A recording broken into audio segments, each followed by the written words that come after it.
La France a longtemps aimé ses artistes avec un verre à la main, comme si l'excès faisait partie du génie. Mais derrière la légende, il y eut des alertes médicales, des années perdues, des cures, des retours. Où finit le personnage et où commence la maladie? Il existe deux Serge Gainsbourg dans la mémoire française. Le premier est encore presque raide dans son costume.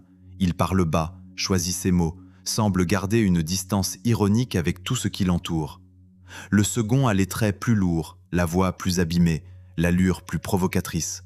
Entre les deux, la France a fini par inventer un nom, Gainsbar. Ce surnom paraît aujourd'hui presque folklorique.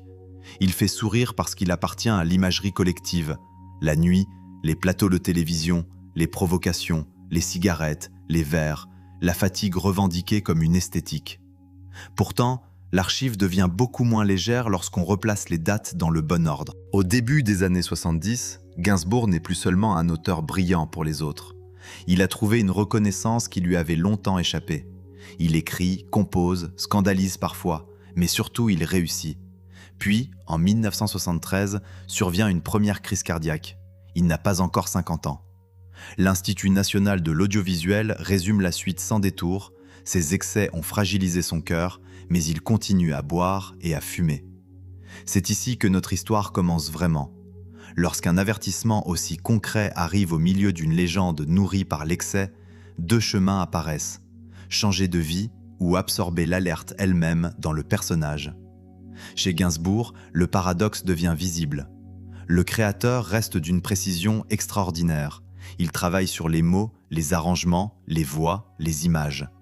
Sa production artistique ne ressemble pas au chaos. Elle est souvent calculée, sophistiquée, parfois même maniaque dans le détail. Et pourtant, dans l'espace public, l'autre silhouette grandit. Gainsbourg n'est pas seulement un homme qui boit, c'est une construction médiatique. La télévision comprend vite que ce visage-là produit quelque chose de rare, de l'imprévisible. On l'invite aussi pour cela. Le public regarde aussi pour cela. Une boucle se met en place. Plus le personnage déborde, plus il devient visible. Plus il devient visible, plus il paraît impossible de revenir au Gainsbourg d'avant. Il serait trop simple d'accuser la télévision d'avoir créé seule cette transformation. Gainsbourg lui-même joue avec elle, la nourrit, la provoque. Mais la caméra change la nature du problème. Un comportement privé peut inquiéter quelques proches. Un comportement public peut devenir une marque. Lorsqu'une marque rapporte de l'attention, l'arrêt devient plus difficile à imposer. Les années passent. Le corps envoie d'autres signaux. Le visage change, la voix aussi. Pourtant, l'artiste continue de composer, d'écrire, de produire, pour lui et pour les autres. C'est précisément ce qui rend le cas Gainsbourg si dérangeant. Il interdit la morale facile. On ne peut pas dire que l'alcool a effacé son talent. On ne peut pas non plus regarder les archives tardives et prétendre que rien ne se passait. La confusion vient peut-être de là. Pendant longtemps, la France a mélangé deux choses différentes, l'œuvre et le mode de vie, comme si admirer l'une obligeait à romantiser l'autre. Quand Serge Gainsbourg meurt en 1991, il laisse une œuvre immense. Il laisse aussi une image devenue presque aussi célèbre que ses chansons. Mais cette image contient un piège. Elle fait paraître séduisant ce qui, dans les archives médicales et biographiques, ressemblait déjà à une alerte. Le premier cas de ce film pose donc une question que nous retrouverons jusqu'au bout. Quand l'excès devient une partie du spectacle, qui ose encore le traiter comme un problème? Le prochain homme n'a pas seulement reçu des avertissements. Des années plus tard, il dira lui-même que les médecins lui avaient présenté les choses de la manière la plus brutale possible. Johnny Hallyday a passé sa vie à courir contre le temps. Il y avait les motos, les tournées interminables, les nuits, les studios, les scènes trop grandes pour presque tous les autres et qui, chez lui, semblaient encore trop petites. Son personnage public reposait sur une idée simple. Johnny encaissait. Il encaissait les modes, il encaissait les échecs, il encaissait les retours, il encaissait les décennies. C'est pour cela qu'une phrase prononcée beaucoup plus tard frappe aussi fort. Dans un entretien accordé au Monde en 2012, Hallyday explique qu'il ne boit plus. Pas parce qu'il s'est soudain découvert une passion pour la modération. Il dit que ses médecins lui ont expliqué que s'il continuait, il risquait de mourir. Cette phrase change la perspective. Pendant des années, l'alcool avait appartenu au décor du rock. Chez Johnny, ce décor était immense. Les récits de fêtes et d'excès circulaient depuis longtemps. Lui-même n'avait jamais fait mystère d'un mode de vie difficile à séparer de la légende. Mais lorsqu'un médecin intervient, le vocabulaire change. On ne parle plus d'allure, on parle de limites physiques. Et pourtant, là encore, il serait trompeur de raconter une ligne droite allant du vers à la catastrophe. Johnny Hallyday a traversé de multiples problèmes de santé, des opérations, des accidents et plus tard un cancer. Tous ne peuvent pas être ramenés à une seule cause. Le documentaire sérieux doit résister à cette tentation. Ce que nous pouvons établir est autre chose. À un moment de sa vie, l'alcool devient suffisamment préoccupant pour que ses médecins lui demandent de l'arrêter totalement. Lui-même le raconte publiquement. Cette nuance est importante parce qu'elle montre la différence entre une légende et une preuve. La légende dit « Johnny était indestructible ». La preuve dit « son corps avait imposé une frontière ». L'image d'un homme qui arrête après un avertissement médical ne ressemble pas à celle d'une star emportée dans un destin déjà écrit. Elle contient un choix. Tardif peut-être, contraint certainement, mais un choix tout de même. En 2012, Hallyday insiste sur ce qu'il découvre après l'arrêt. D'autres plaisirs existent, notamment celui de se réveiller le matin. Ce n'est pas une grande formule tragique, c'est justement ce qui la rend forte. Un homme associé pendant des décennies à la nuit parle soudain du matin. La France l'avait vu comme une machine de scène, mais une machine ne reçoit pas de diagnostic, ne renonce pas à une habitude, ne modifie pas son quotidien parce qu'elle a compris qu'elle ne pourra pas toujours gagner. Ce renversement permet aussi d'éviter une autre erreur fréquente, croire que l'arrêt efface tout ce qui l'a précédé. Il ne l'efface pas. Il marque seulement un point de rupture. Johnny continue à travailler, enregistrer, tourner. L'image de puissance demeure. Mais derrière, elle existe désormais une information que le public ne peut plus ignorer. L'excès a cessé d'être un accessoire acceptable à ses propres yeux lorsqu'il est devenu une menace médicale explicite. Alors, que vaut vraiment le vieux cliché du rocker qui doit vivre dangereusement pour rester authentique? Chez Johnny, l'authenticité n'a pas disparu avec l'arrêt. La scène non plus. C'est peut-être là la première fissure dans le mythe de ce film. Arrêter ne tue pas forcément l'artiste. Mais que se passe-t-il lorsque le problème ne se voit pas seulement dans les nuits d'un chanteur de rock et qui s'installe au cœur d'une famille qui préfère longtemps regarder ailleurs? Avec Véronique Sanson, la question devient beaucoup plus intime. Sur scène, Véronique Sanson donne longtemps une impression presque opposée au désordre. Elle s'assoit au piano. Les mains savent exactement où aller. La voix suit des courbes que peu d'interprètes françaises peuvent reproduire. Tout semble tenu. C'est cette image qu'il faut garder en tête lorsqu'on écoute, des décennies plus tard, ce qu'elle raconte elle-même. En 2005, invitée à la télévision, Sanson évoque le documentaire dans lequel elle revient sur son alcoolisme. Elle parle du rôle de son fils Christopher. Et surtout, elle dit quelque chose qui dépasse son propre cas. Sa famille fermait les yeux. La phrase est terrible, parce qu'elle ne décrit pas une famille indifférente. Elle décrit un mécanisme très humain, voir sans vouloir nommer, s'inquiéter sans affronter, espérer que le talent, le travail, la tournée suivante ou simplement le temps régleront le problème. Mais une dépendance ne disparaît pas parce qu'on évite le mot. Dans d'autres entretiens, Sanson a parlé de l'alcoolisme comme d'une maladie et d'une période où sa créativité elle-même s'était comme arrêtée. Pour une artiste dont la vie entière semble passer par la composition, l'information est capitale. Chez Gainsbourg, l'excès avait fini par fusionner avec le personnage public. Chez Johnny, il avait rencontré un ultimatum médical. Chez Sanson, il touche quelque chose d'encore différent, la capacité même de créer et le cercle familial qui tente de la protéger. Aider quelqu'un devient particulièrement difficile lorsque cette personne peut toujours monter sur scène et donner l'impression que tout fonctionne. C'est l'un des grands pièges de la célébrité. Le public mesure l'état d'un artiste à ce qu'il voit pendant 2 heures. Tant que le concert a lieu, tant que les notes sortent, tant que les applaudissements arrivent, le monde extérieur peut imaginer que le reste n'est qu'une rumeur. La dépendance, elle, ne respecte pas ce calendrier. Sanson a raconté que son fils avait joué un rôle décisif dans son aide. Cela change encore une fois le scénario classique de la star sauvée par son propre génie. Ici, l'art ne suffit pas. La volonté abstraite non plus. Une relation humaine devient déterminante. Ce qui rend son histoire particulièrement importante pour notre film, c'est qu'elle n'est pas une histoire de disparition définitive. Véronique Sanson continue ensuite à enregistrer, à monter sur scène, à remplir des salles. Son nom reste attaché au piano, aux chansons, pas seulement à la maladie. La survie est donc visible. Mais elle ne doit pas servir à minimiser ce qui s'est passé avant. Une dépendance dont on sort n'est pas une dépendance qui n'a jamais existé. Et une carrière qui reprend ne restitue pas automatiquement les années ou les morceaux de vie qui se sont égarés. On aime raconter les retours parce qu'ils rassurent. Ils donnent une forme nette à l'histoire, chute, prise de conscience, guérison, applaudissements. La réalité est souvent moins propre. Elle contient des rechutes, des périodes d'arrêt, des proches épuisés, des moments où l'artiste lui-même ne sait pas encore comment raconter ce qu'il traverse.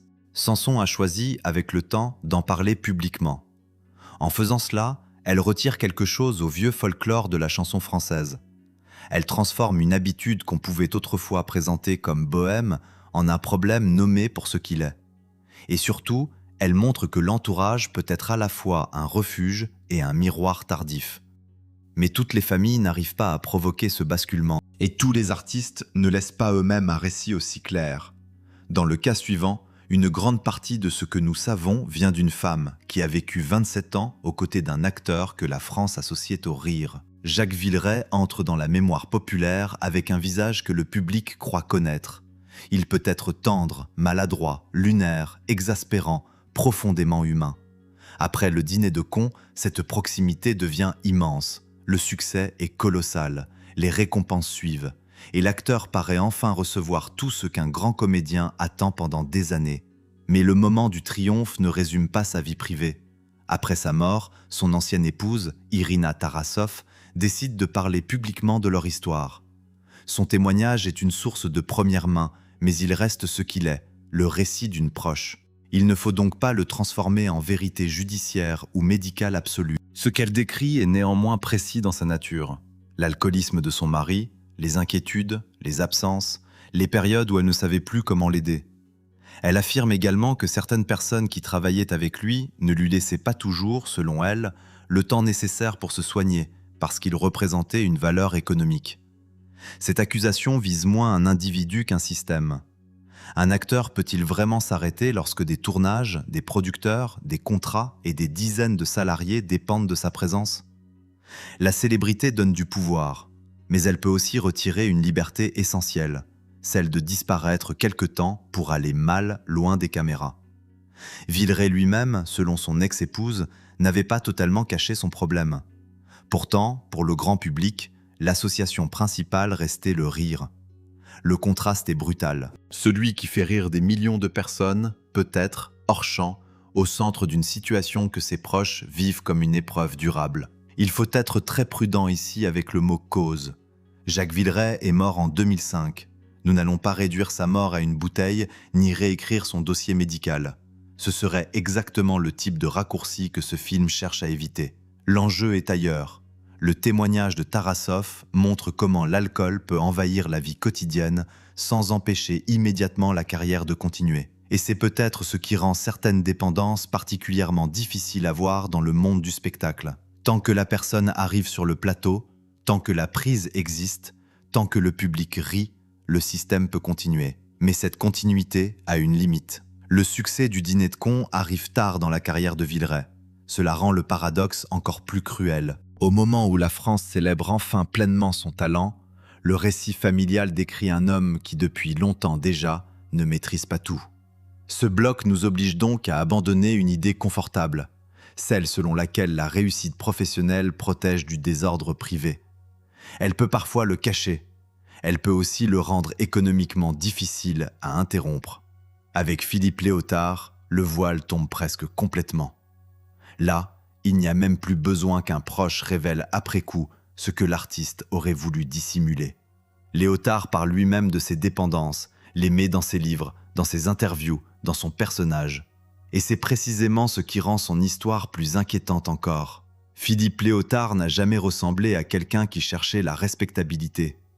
Il vient du théâtre, passe par le cinéma, obtient un César, chante, écrit, déclame, provoque. Sa voix donne l'impression d'avoir vécu plusieurs vies avant même que la phrase soit terminée. Quand Le Monde republie en 2001 un grand portrait qui lui avait été consacré à la fin des années 80, le texte ne découvre pas après coup ses problèmes. Ils sont déjà au centre du personnage. Léotard parle de l'alcool, d'autres dépendances, de ses passages à l'hôpital, de ses excès. Plus tard, il les racontera encore dans ses propres écrits. Ici, le secret n'est donc pas le moteur. Le moteur, c'est la banalisation. Lorsqu'un artiste dit lui-même qu'il vit ainsi et refuse d'offrir une version propre, la franchise peut devenir à son tour une partie du personnage. Une partie du public admire la franchise. Une autre y voit un poète maudit. La presse reprend les formules. L'homme et la légende se mélangent, exactement comme chez Gainsbourg, mais avec une différence majeure. Chez Léotard, la fragilité physique finit par devenir impossible à séparer de la trajectoire. Lorsqu'il meurt en 2001, sa famille annonce une insuffisance respiratoire. Les articles n'affirment pas que l'alcool est l'unique cause de sa mort. En revanche, ils rappellent sans ambiguïté que ses problèmes d'alcoolisme et de toxicomanie lui avaient causé de graves problèmes de santé. Cette distinction est essentielle. Le spectaculaire aime les phrases simples. Il a vécu trop fort, donc il est mort trop tôt. La réalité médicale ne se laisse pas toujours enfermer dans cette équation. Mais elle ne permet pas non plus de faire comme si les années d'excès n'avaient laissé aucune trace. Léotard avait cultivé l'idée des frontières, aller au bout, tester les limites, refuser le confort. Dans l'art, cette attitude peut produire de la liberté. Dans le corps, une limite n'est pas une métaphore. Et c'est ici que la vieille mythologie française du créateur détruit par sa propre intensité devient dangereuse. Elle transforme un problème de santé en preuve d'authenticité, comme si l'artiste qui s'abîme avait vécu plus vrai que celui qui s'arrête. Comme si la souffrance validait l'œuvre. Or, l'œuvre de Léotard n'a pas besoin de cette justification. Son théâtre, ses films, ses chansons existent indépendamment de ce qui l'a abîmé. Les confondre revient presque à voler à l'artiste ce qu'il a construit pour ne conserver que son autodestruction. Le cinquième personnage de notre film atteint donc une sorte de point limite. Le problème n'est plus caché, il est raconté, parfois revendiqué, absorbé par l'image publique. Et malgré cette visibilité, il continue. Alors pourquoi la lucidité ne suffit-elle pas toujours? Parce que savoir et pouvoir arrêter ne sont pas la même chose. Le personnage suivant le montre autrement. Michel Delpech n'est pas associé à la provocation permanente. Son image est beaucoup plus douce, presque familiale. À la fin des années 70, l'homme qui avait enchaîné les succès traverse une période où le centre de sa vie se déplace loin de la scène. Il suffit de quelques secondes d'une vieille émission pour comprendre ce que représentait Michel Delpech dans la variété française. Le visage est ouvert, les mélodies semblent faciles parce qu'elles sont immédiatement mémorisables. Les chansons entrent dans les maisons sans avoir besoin de demander la permission. Chez Laurette, pour un flirt, Le Chasseur, Quand j'étais chanteur, sa carrière des années 60 et 70 ressemble longtemps à une succession presque naturelle de succès. Puis la mécanique se dérègle. À la fin des années 70, après un bouleversement personnel, Delpech traverse ce que le monde appellera une véritable traversée du désert. Le journal évoque une dépression et écrit qu'il cherche alors refuge dans l'alcool, les drogues et le mysticisme. Delpech racontera lui-même cette période dans un livre au titre révélateur, L'homme qui avait bâti sa vie sur le sable. Le mot important est peut-être celui-là, sable. Une carrière qui fonctionne trop tôt, trop vite et trop bien ne dit pas forcément sur quoi repose l'équilibre intérieur. Delpech avait des tubes, de l'argent, une place centrale dans la variété. Mais une carrière n'est pas une structure intérieure. Quand la vie privée s'effondre, le succès passé ne sert pas toujours de fondation. Dans son cas, l'alcool n'est pas un élément décoratif d'un personnage de rocker. Il apparaît dans un récit beaucoup plus large de dépression, de perte de repères et de recherche de sens. C'est pourquoi il faut éviter là encore une réduction. Ce n'est pas « l'alcool a détruit Michel Delpech ». C'est une période où plusieurs crises s'entremêlent et où l'alcool devient l'un des refuges les plus dangereux. Le résultat professionnel est visible. Lorsqu'il réapparaît au milieu des années 80, le paysage musical a changé. Les ventes ne retrouvent pas immédiatement le niveau d'avant. Le chanteur n'est pas effacé, mais le temps a passé sans lui. Voilà une conséquence que les récits de dépendance montrent rarement. La vie artistique possède son propre calendrier. On peut revenir, mais on ne revient pas dans la même industrie. On ne retrouve pas exactement le même public, les mêmes radios, les mêmes modes, les mêmes places disponibles. C'est peut-être pour cela que les années perdues pèsent tellement lourd chez un artiste. Elles ne sont pas seulement des années privées, elles peuvent représenter un morceau entier d'une carrière qui ne sera jamais rejouée. Delpech, pourtant, ne disparaît pas de la mémoire française. Ses chansons survivent à la traversée du désert. Lui-même retrouve ensuite une forme d'équilibre, revient à la musique et finit par être célébré par des générations plus jeunes qui reprennent son répertoire. La boucle que nous avions ouverte avec Gainsbourg commence donc à changer de sens. L'excès n'est pas forcément une fatalité. La période noire n'est pas forcément le dernier chapitre. Mais comment passe-t-on concrètement de « je sais que ça me détruit » à « j'arrête ». Nous avons beaucoup parlé jusqu'ici de ce que l'alcool enlève. Le prochain homme va faire basculer le film vers une autre question. Qu'est-ce qui permet à certains de revenir? Richard Bohringer parle de l'alcool depuis un endroit différent.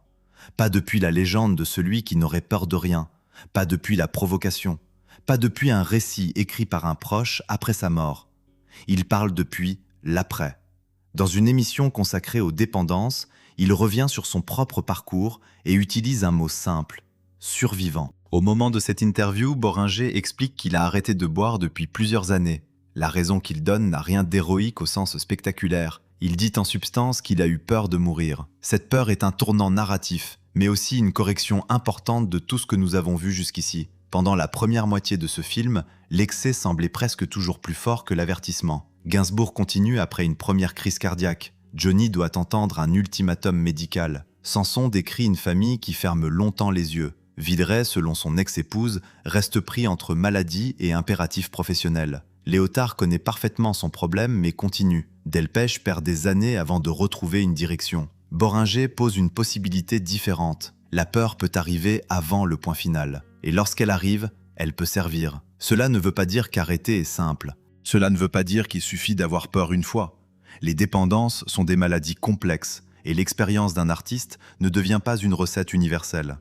Mais son témoignage casse le fatalisme. Il y a une différence énorme entre dire « il aurait dû arrêter » et entendre quelqu'un raconter qu'il l'a fait. Cette différence, c'est tout le travail invisible entre la décision et les années qui suivent. Bohringer poursuit sa carrière. Son visage, sa voix, son écriture restent marqués par une vie intense. Mais l'intensité n'exige plus le même carburant. C'est peut-être le point le plus important du milieu de ce film. Le personnage artistique peut survivre à l'abandon d'une habitude qui semblait faire partie de lui. Nous avons pourtant longtemps cru le contraire. Parce que la culture adore les artistes qui brûlent. Elle raconte beaucoup moins ceux qui apprennent à durer. Le retour est moins spectaculaire qu'une chute. Il produit moins d'images chocs. Il se compose de jours ordinaires, de décisions répétées, de limites acceptées. Pourtant, à l'échelle d'une vie, c'est souvent là que se trouve le véritable événement. Si ce renversement vous intéresse, gardez cette question pour la suite. Est-ce que l'arrêt affaiblit vraiment l'art, ou est-ce parfois exactement ce qui lui permet de devenir plus profond? Le cas suivant offre une réponse presque parfaite. Alain Bachung arrête de boire à la fin des années 80. Et ce qui vient après n'est pas une carrière diminuée. C'est une partie essentielle de son œuvre. Alain Bachung avait tout pour devenir un argument en faveur du vieux mythe. Le rocker solitaire, la voix sombre, les textes obliques, les nuits. Une élégance qui semble venir de quelqu'un qui aurait toujours vécu un peu à côté du monde normal. Et pourtant, l'un des faits les plus intéressants de sa trajectoire va exactement dans le sens inverse. Des proches racontent qu'en 1987, Bachung arrête de boire. À première vue, cette date pourrait n'être qu'une information biographique parmi d'autres. Mais regardez ce qui suit. La carrière de Bachung ne devient pas plus sage au sens artistique. Elle devient plus ambitieuse, plus étrange, plus exigeante. Les années suivantes conduisent vers des albums qui installeront sa réputation de grand auteur-interprète bien au-delà de ses premiers succès populaires. Autrement dit, l'abandon de l'alcool ne détruit pas le personnage. Il libère peut-être de la place pour autre chose. C'est ici qu'il faut se méfier d'une idée romantique particulièrement tenace, celle selon laquelle la création aurait besoin du chaos. Dans cette vision, l'artiste sobre serait condamné à devenir raisonnable, donc ennuyeux. L'histoire de Bachung rend cette équation très difficile à défendre. Son écriture ne devient pas plus plate. Sa musique ne se transforme pas en produit prudent. Au contraire, il prend des risques que peu de chanteurs populaires français osent prendre. Alors, de quoi l'artiste a-t-il vraiment besoin? D'un poison ou d'une liberté intérieure? Nous ne pouvons pas répondre pour lui à partir d'une seule décision.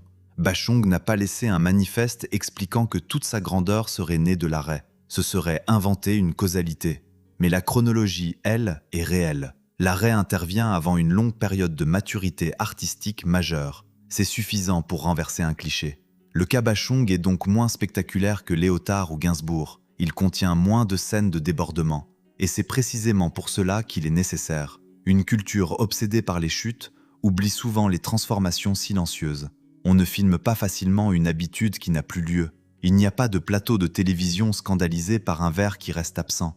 Pas de gros titres spectaculaires sur une soirée ordinaire. Pas de légende instantanée autour de quelqu'un qui rentre chez lui. Mais les années s'accumulent. Et dans ces années, une œuvre peut grandir. Bachung meurt en 2009 après une maladie grave, sans lien simple à établir avec notre sujet. Le raccourci serait donc particulièrement injuste. Ce que son histoire apporte ici n'est pas une cause de décès. C'est une preuve biographique que l'identité artistique n'a pas besoin de rester prisonnière d'un ancien mode de vie. Après Boringer, Bachung transforme la seconde moitié du film. Nous ne cherchons plus seulement les dégâts, nous cherchons les bifurcations. Et la suivante passe par un lieu très concret, l'hôpital. Serge Reggiani a connu le théâtre, le cinéma, la chanson, le deuil et une longue période d'alcool. À Saint-Cloud, il va aussi connaître le traitement. Serge Reggiani a plusieurs carrières à l'intérieur d'une seule vie. Acteur respecté, interprète à la voix immédiatement reconnaissable, homme de scène capable de donner à un texte l'impression qu'il vient d'être écrit 5 minutes plus tôt. Lorsqu'il apparaît âgé, face au public, il porte avec lui quelque chose que les spectateurs perçoivent sans toujours connaître le détail. Il revient de loin. Le Parisien rappellera après sa mort qu'il avait été soigné pour son alcoolisme à l'hôpital de Saint-Cloud et qu'il avait réussi à le vaincre. D'autres récits de sa vie replacent cette dépendance dans une période marquée par une profonde dépression après la mort de son fils. Nous n'avons pas besoin d'entrer dans les détails de ce drame pour comprendre la mécanique. Un deuil peut bouleverser une vie entière. Chez Reggiani, les témoignages et les biographies décrivent une plongée où l'alcool prend une place majeure. Mais contrairement à l'image du poète condamné à descendre jusqu'au bout, il se soigne. Le mot est important, se soigner. Il retire à la dépendance une partie de son aura romantique. On ne parle plus d'un tempérament, on parle d'un problème qui justifie un accompagnement médical. Cette évidence paraît encore presque surprenante lorsqu'il s'agit d'un grand artiste. Peut-être parce que nous avons longtemps traité différemment les mêmes symptômes selon qu'ils apparaissaient chez une personne anonyme ou chez une célébrité. Chez l'un, on parlait de maladie, chez l'autre, de vie d'artiste. L'hôpital de Saint-Cloud remet tout le monde au même niveau. Reggiani n'y entre pas comme une icône, il y entre comme un homme qui a besoin d'aide. Et lorsqu'il revient sur scène, ce retour ne nie pas ce qu'il a traversé, il lui donne une autre signification. Le public connaît souvent la fin de l'histoire avant le milieu. Il voit l'artiste âgé, applaudi, entouré de respect, et peut croire à une continuité. Mais derrière cette continuité se cache une rupture très concrète. Il a fallu qu'à un moment, quelque chose change. Reggiani permet donc d'apporter une précision essentielle à notre question centrale. La survie n'est pas seulement une décision privée. Elle peut nécessiter une structure, des médecins, un cadre, du temps. Et surtout, elle n'efface pas l'art. Il revient, il chante. D'autres générations reprennent ses chansons. Son répertoire continue à vivre. La dépendance n'a pas gagné le droit de résumer son nom. C'est peut-être la différence la plus profonde entre la première et la seconde moitié de ce film. Au début, les artistes semblaient progressivement absorbés par un personnage. Ici, l'homme parvient à redevenir plus vaste que sa maladie. Mais il existe aussi des cas où la France entière a longtemps participé à l'esthétique de l'excès, non pas dans le rock ou la chanson populaire, mais au cœur de la littérature. Françoise Sagan a été transformée très jeune en symbole de liberté. Cette liberté avait un prix, et le pays a parfois préféré regarder le style plutôt que la facture. Françoise Sagan a 19 ans lorsque Bonjour Tristesse la transforme presque instantanément en personnage public. À cet âge, beaucoup cherchent encore qui ils sont. Sagan, elle, découvre que la France a déjà décidé qui elle doit être. Brillante, insolente, rapide, libre, riche assez tôt pour brûler l'argent, assez célèbre pour vivre la nuit sans que personne ne lui demande vraiment de ralentir. Le personnage est parfait pour les magazines. Les voitures rapides, les clubs, les amis, le whisky, les tables de jeu, les romans écrits vite. Tout semble appartenir à une seule phrase: vivre sans demander la permission. Mais une vie ne devient pas moins physique parce qu'elle a du style. Un portrait documentaire consacré à Sagan rappelle qu'une grave pancréatite finira par lui interdire l'alcool. Le même portrait évoque aussi d'autres dépendances apparues dans son parcours après un grave accident et des traitements médicaux. Il serait facile de transformer cette histoire en punition morale. Elle a trop vécu, donc son corps a présenté la facture. Ce serait paresseux. Sagan travaille énormément. Elle écrit des romans, des pièces, des scénarios. La formule qu'elle utilisera elle-même résume mieux la contradiction. Une vie de patachon, oui, mais de patachon travailleur. Cette précision est capitale. Le problème n'est pas que Sagan aurait remplacé le travail par la fête. Le problème est que les deux ont coexisté, parfois très longtemps, et que le succès a contribué à rendre cette coexistence presque admirable aux yeux du public. Pourquoi la société trouve-t-elle romantique chez un écrivain célèbre ce qu'elle qualifierait immédiatement de dangereux chez quelqu'un d'anonyme? Parce que la célébrité transforme les signes. Un verre dans un bar à 3 heures du matin devient une photographie mythique. Une dette devient une anecdote. Une fatigue devient du style. Une hospitalisation, seulement quand elle arrive, rappelle soudain que le corps n'a jamais signé le contrat avec la légende. Chez Sagan, la pancréatite introduit cette frontière de manière brutale. À partir d'un certain moment, l'alcool n'est plus possible. Ce n'est plus un choix esthétique, ni même une question d'image. C'est une limite médicale. La comparaison avec Johnny Hallyday est frappante. Deux figures très différentes de la culture française arrivent, par des chemins différents, à la même réalité. Un médecin peut finir par interrompre une mythologie que le public croyait sans fin. Mais Sagan ajoute autre chose. Son image continue malgré tout à être dominée par la fête. Des décennies après, on raconte encore la vitesse, les nuits, les excès. On raconte moins volontiers la discipline qu'exige le fait d'écrire livre après livre. L'excès fait de meilleures anecdotes que le travail. Et c'est peut-être ainsi que la culture fabrique ses propres pièges. Elle retient ce qui brille le plus, puis demande à l'artiste de ressembler à ce souvenir. Sagan ne peut donc pas être réduite à l'alcool. Mais elle montre avec une clarté rare comment une société entière peut transformer un comportement à risque en accessoire de prestige jusqu'au moment où la médecine vient casser le décor. Le prochain cas nous ramène au cinéma, avec un acteur encore vivant. Cette fois, la prudence doit être maximale. Nous ne parlerons ni de diagnostic que nous n'avons pas, ni de causalité inventée. Nous partirons de faits publics, des accidents, une alcoolémie mesurée, des périodes de sevrage racontées par son entourage et une réputation que le cinéma français a longtemps traitée comme faisant partie du génie. Gérard Depardieu pose un problème particulier à tout documentaire sur l'excès. Il a tellement travaillé, tellement tourné, tellement voyagé, tellement occupé l'espace culturel français que la notion même de limite semble incompatible avec son personnage. Dans un grand portrait publié à la fin des années 90, Le Monde décrit un homme encore convalescent après un accident de moto. Le journal rapporte une alcoolémie très élevée au moment de l'accident. Dans le même texte, proches et collaborateurs évoquent une réputation ancienne de gros buveur, tandis que Depardieu affirme alors avoir arrêté. Quelques années plus tard, un autre portrait du Monde, consacré à un médecin proche de l'acteur, raconte des périodes de sevrage imposées dans le cadre de leur relation. Et en 2012, la justice intervient après un nouvel épisode de conduite avec une alcoolémie supérieure à la limite légale. Ces faits suffisent. Ils ne nous autorisent pas à poser un diagnostic médical à sa place. Ils ne nous autorisent pas non plus à relier chaque controverse de sa vie à l'alcool. Ce serait intellectuellement malhonnête. Mais ils montrent quelque chose que le cinéma français a longtemps eu du mal à regarder autrement que comme une composante du personnage. L'excès pouvait avoir des conséquences très concrètes, jusqu'à la sécurité routière et la santé. Pourquoi l'industrie tolère-t-elle davantage chez certains géants ce qu'elle ne tolérerait jamais chez un débutant? La réponse n'est pas mystérieuse. La puissance protège. Pendant des décennies, le nom Depardieu aide à financer des films.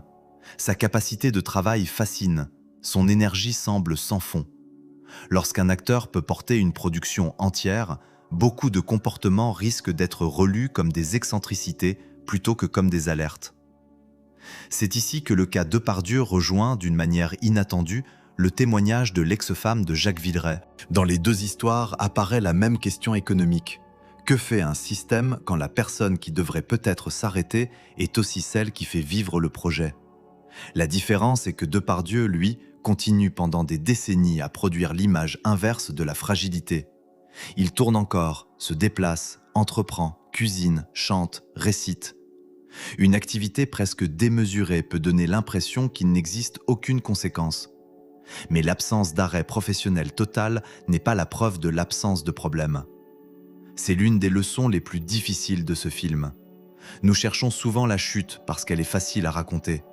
Un artiste disparaît, annule tout, entre à l'hôpital, le public comprend. Mais certains continuent. Le coup se déplace ailleurs. Il apparaît dans les accidents, les interruptions ponctuelles, les traitements, les témoignages des proches, les changements de comportement. Dans le cas d'un homme vivant, il faut aussi accepter une limite documentaire. Nous ne savons pas tout.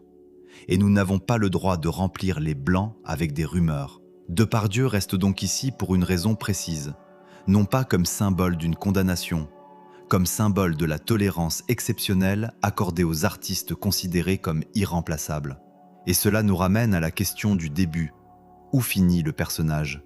Pour le dernier homme de ce film, cette frontière a été racontée presque directement dans ses chansons, ses interviews et ses longues absences. Renaud n'a pas seulement laissé voir sa lutte, il a disparu pendant des années, est revenu, a rechuté, puis est remonté encore sur scène. Et en mai 2026, 50 ans après ses débuts, le Zénith de Paris lui a offert une image que personne n'aurait pu garantir 20 ans plus tôt. 12 mai 2026, au Zénith de Paris, le décor célèbre 50 ans de chansons. Autour de Renaud, plusieurs générations d'artistes reprennent son répertoire. Francis Cabrel, Alain Souchon, Jean-Louis Aubert, Olivia Ruiz, Pascal Obispo et beaucoup d'autres sont là parce que ces mots ont traversé leur propre vie. Renaud a 74 ans. Il ne porte plus la soirée comme il aurait pu le faire dans les années 80. Il chante moins. D'autres voix prennent le relais. Mais il est là. Cette présence suffit à ouvrir la dernière porte de notre histoire. Car il faut revenir 24 ans en arrière. En mai 2002, le journal télévisé de France 2 annonce le retour de Renaud après 7 années d'absence. Le reportage ne masque pas les raisons de ce long retrait. Dépression, alcoolisme, divorce, perte d'inspiration. Le chanteur parle de son naufrage et revient avec Boucan d'enfer. 7 ans. Dans une carrière artistique, 7 ans peuvent être une éternité. De nouveaux chanteurs apparaissent, les radios changent, le public vieillit, les modes passent. Et pourtant, lorsque Renaud revient, l'attente est immense. L'album rencontre un public considérable. Les chansons touchent précisément parce qu'elles ne prétendent pas que rien ne s'est passé. Qu'est-ce que le public applaudit alors? La star revenue ou l'homme qui accepte enfin de montrer qu'il n'était pas invincible? Renaud parlera encore de l'alcool dans les années suivantes. Sa lutte ne suit pas une ligne propre. Elle connaît des périodes meilleures, des périodes difficiles, des retours et de nouvelles inquiétudes. Ses proches interviennent. Sa santé et sa voix changent. Les médias documentent chaque étape avec une insistance parfois brutale. C'est ici que le mot « survie » prend son sens le plus complexe. Survivre ne veut pas dire revenir exactement comme avant. Le fantasme du comeback parfait est une invention du spectacle. Dans la vraie vie, on revient avec ce que les années ont laissé. Une voix peut être différente, un corps aussi. L'énergie n'est plus la même. L'artiste ne peut pas remonter le temps simplement parce que la salle se lève. Mais il peut encore être là. En 2025, interrogé à l'approche de ses concerts anniversaires, Renaud dit être fier d'avoir arrêté de boire et d'avoir arrêté de se détruire. Il attribue une partie de cette évolution à sa fille et à ses amours. Une fois encore, comme chez Véronique Sanson, l'histoire sort du mythe du solitaire. Le lien avec les autres compte. Puis vient le Zénith de mai 2026. Le Monde décrit une soirée traversée par une question que beaucoup avaient en tête. Serait-il capable de tenir cette scène, même entouré? Il ne prétend pas assurer seul un concert comme autrefois. Il annonce lui-même qu'il chantera seulement une partie des titres. Et c'est peut-être là que se trouve la dignité du moment. Il ne joue plus à l'indestructible. Pendant 50 ans, Renaud a incarné la colère, la tendresse, l'ironie, la rue, l'enfance perdue, la politique, les copains, les blessures. L'alcool a occupé une partie réelle et douloureuse de cette trajectoire. Mais en 2026, il n'a pas obtenu le dernier mot. Cette image permet enfin de revenir à Serge Gainsbourg, au début de notre film. Nous avions posé une question. Quand l'excès devient une partie du spectacle, qui ose encore le traiter comme un problème? Les 12 histoires donnent 12 réponses différentes. Chez Gainsbourg, le personnage public a absorbé l'alerte jusqu'à rendre Gainsbourg presque inséparable de l'artiste. Chez Johnny Hallyday, la médecine a fini par imposer une frontière. Chez Véronique Sanson, la famille a longtemps fermé les yeux avant que les proches ne deviennent une partie de la solution.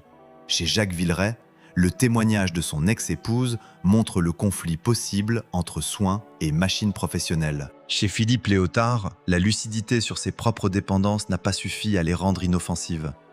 Chez Michel Delpech, plusieurs années se sont perdues dans une crise plus vaste avant le retour. Richard Boringer a parlé en survivant. Alain Bachung a montré qu'arrêter ne détruisait pas nécessairement la création. Serge Reggiani est passé par le soin et a retrouvé la scène. Françoise Sagan a vu une mythologie de liberté rencontrer une limite médicale. Gérard Depardieu rappelle que l'activité et la puissance professionnelle peuvent longtemps masquer le coût de l'excès. Et Renaud nous montre quelque chose d'encore plus difficile à accepter. Parfois, gagner ne signifie pas redevenir celui qu'on était. Gagner signifie simplement ne plus continuer à se détruire. Alors après ces 12 destins, quelle image mérite vraiment d'être appelée romantique? Celle de l'artiste qui brûle devant les caméras ou celle de celui qui accepte de vivre assez longtemps pour devenir différent? Dites-moi dans les commentaires quel parcours vous semble le plus révélateur de cette vieille confusion française entre génie et autodestruction.